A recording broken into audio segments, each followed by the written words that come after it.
ufak tefek işte 1938'de 41'de neyse bina ona uygun yapılıyor. Dolayısıyla toplantı alanı kazandırmış olduk. İmam böyle işte sahnesiyle gördüğünüz gibi oradaki ekranlarıyla kısa süre içerisinde binamızın yapılması konusunda ve şehrimizin ayağa kalkması konusunda Sayın Cumhurbaşkanımız güçlü liderliği için Kültür Turizm Bakanımız Sayın Mehmet Ersoy'un, İçişleri Bakanımız Sayın Ali Yerlikaya'nın destekleriyle binamızı bitirmiş bulunuyoruz. Kurumlarımız taşınmaya başladı. Bu arada da özellikle valimiz önündeki meydanın ve arka tarafta geçmişte de yeşil alan ve park olarak kullanılan alanın da bütünsel bir bakış açısıyla yeniden dizaynı konusunda projelerimizi geliştirdik ve işimize başladık. Tabii Malatya'nın zeminini hepimiz biliyoruz. Dolayısıyla bu binanın özellikle afete dirençli, bir daha afetten etkilenmemesi için iyi bir zeminleştirmesi çalışması yapıldığını sizlerle paylaşmak istiyorum. Özellikle önce 10 metre derinlikte bir temel kazısı gerçekleştirilmiş. Daha sonra 2 metre aralıklarla 16 metre derinliğe ulaşan 1 metre çapında toplam 974 adet deep soil mixing blokları oluşturulmuştur. Bu fore kazıktan biraz daha farklı ve özellikle dayanıklılığını da artıracak bir yöntem olarak ortaya çıkmıştır. Ayrıca su geçirmezlik katkılı beton ve çift katlı drenaj ve yalıtım sistemleri de yine temelde teknolojik olarak kullanılmıştır. Özellikle valilik binamızın son teknolojik imkanlarla donatılmasına da özel bir itina gösterilmiş ve sade, her bir yeri valilik kurumunun saygınlığını ve ağırlığını taşıyacak şekilde de dizayn edilmiştir. Şunu ifade etmek istiyorum. Malatya'da biz kentsel dönüşümde bu kadar ısrar etmemizin sebeplerinden bir tanesi bu vizyoner bakış açısının bir sonucuydu. Biz aslında bugünün Malatya'sını inşa etmiyoruz. Biz torunlarımıza ve onların çocuklarına bir şehir inşa ediyoruz. 400 hektar alanı boşaltırken, binlerce insanla bu görüşmeleri yaparken her zaman arzu ettiğimiz şey artık bir afet olduğunda korkan, yürekleri titreyen değil, akrabalarına, yakınlarına ulaşmak için acıyla telefonlara koşan değil, ama evlerinde, işlerinde güvenle oturan, yeşil alanları, geniş yolları, parklarıyla, hizmet alanlarıyla, donatılarıyla bir şehir hayal ediyoruz. Bu hayalimizin peşinden koşuyoruz. Koşmaya devam edeceğiz. Malatya artık geri kalan bir şehir değil, önde olan bir şehirdir. Buradan güvenle, inanarak söylüyorum. Dolayısıyla biz artık işlerimizi yoluna koymuş, rezerv alanlarda teslimatlara başlamış, anahtarlarını teslim ettiğimiz bir şehir haline hızla geliyoruz. İş yerlerini teslim ediyoruz, konutları teslim ediyoruz ve geleceğe umutla bakıyoruz. Depremden sonra eğer rezerv alan Malatya'da gerçekleştirilmemiş olsaydı Malatya'nın merkezini ayağa kaldırmak mümkün olmazdı. Çünkü %80'i, 85'i ya da 90'ı yıkılmış geniş alanlar, parçalı miraslar ve vatandaşlarımızın ekonomik gücü bunları tekrar dönüştürmeye yetmeyecekti.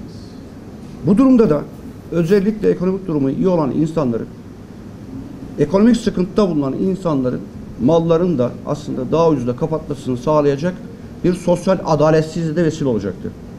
O nedenle Çevre Şehircilik ve İklim Değişikliği Bakanımız Sayın Murat Kurum'un talimatı, sahada bizim hızlı aksiyon olarak süratle tahliye, yıkım ve inşaatların başlanabilmesini sağlamak gibi bir stratejiyle 400 hektar alanı biz 3 aylık bir sürede boşalttık.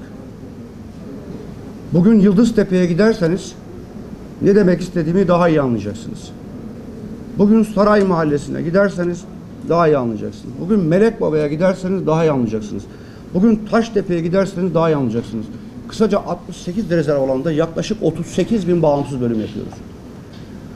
Bu yolla şehrimize yeni bir ufuk, yeni bir mimari katıyoruz.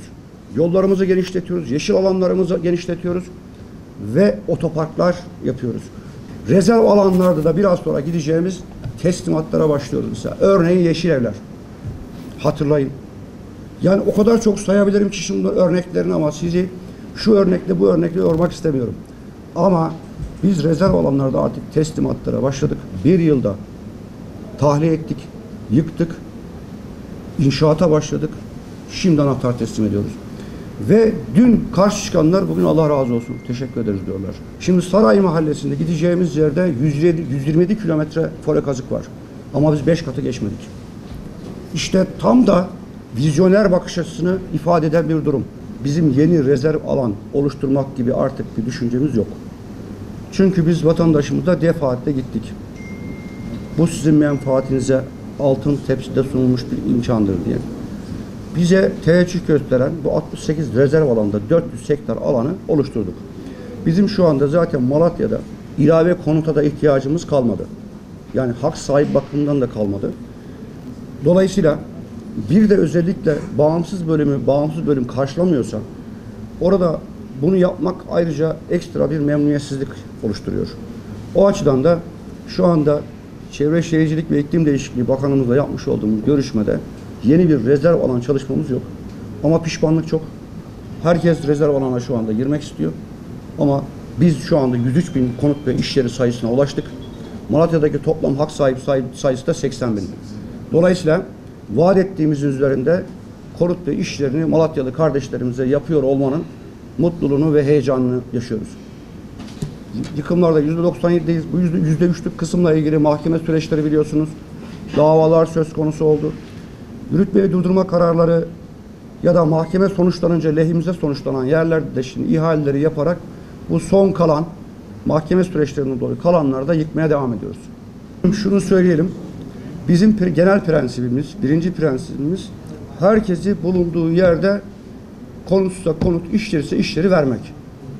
Ancak zaman zaman bizim aynı lokasyon içerisinde karşılayamadıklarımızı hemen bitişiğinde karşı sokağında karşılamak gibi de bir düşüncemiz var.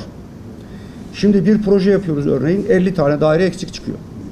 Ama bitişiğinde ikinci bir rezerv alanımız var. Arada bir mesafe yok, bitişik. Yan tarafta verdiklerimiz söz konusu olabiliyor. Biz vatandaşlarımıza çok alternatif sunuyoruz. Diyoruz ki buradan almak ister misin? Buradan almak ister misin? Bunları konuşuyoruz ama genel prensibimiz %95 herkes bulunduğu yerde alabilme kapasitesine sahip. Zaten önerdiğimiz yerler de şu anda bulunduğu yerlerin daha değerli. Vatandaşlarımız müşteri olsunlar. Bu konuyla ilgili herhangi bir tereddüt söz konusu değil. Malatya'mızda elbette sosyal konuttan istifade edecek. Bununla ilgili zaten çalışmalarımız mevcut. Bunlarla ilgili geniş açıklamayı Çevre Şehircilik ve İklim Değişikliği Bakanımız zaten dağıttıktan sonra elimizde konut kalırsa elbette bunları Bakanlığımız, Sayın Cumhurbaşkanımızın talimatıyla sosyal konut olarak kullanılacaktır. Ama ilave sosyal konut ihtiyacı olursa da bunları da yapılacağı zaten biliyorsunuz kamuoyuyla da paylaşıldı.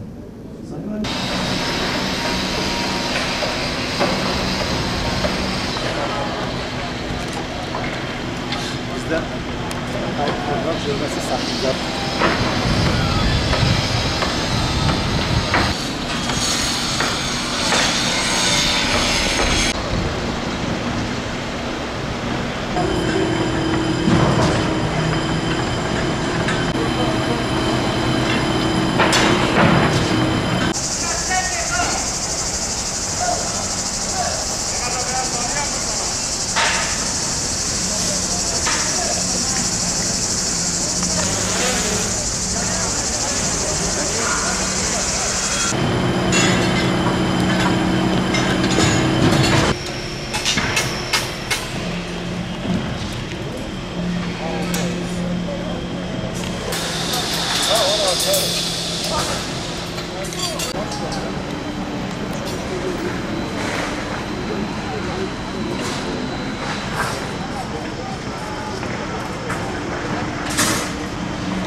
şehrimize kazandırıyoruz. Sayın Cumhurbaşkanımıza, Büyükşehir Bakanımıza, emeği geçen herkese teşekkür ediyoruz. Büyükşehir Belediye Başkanımızın da özellikle toplu ilişkileri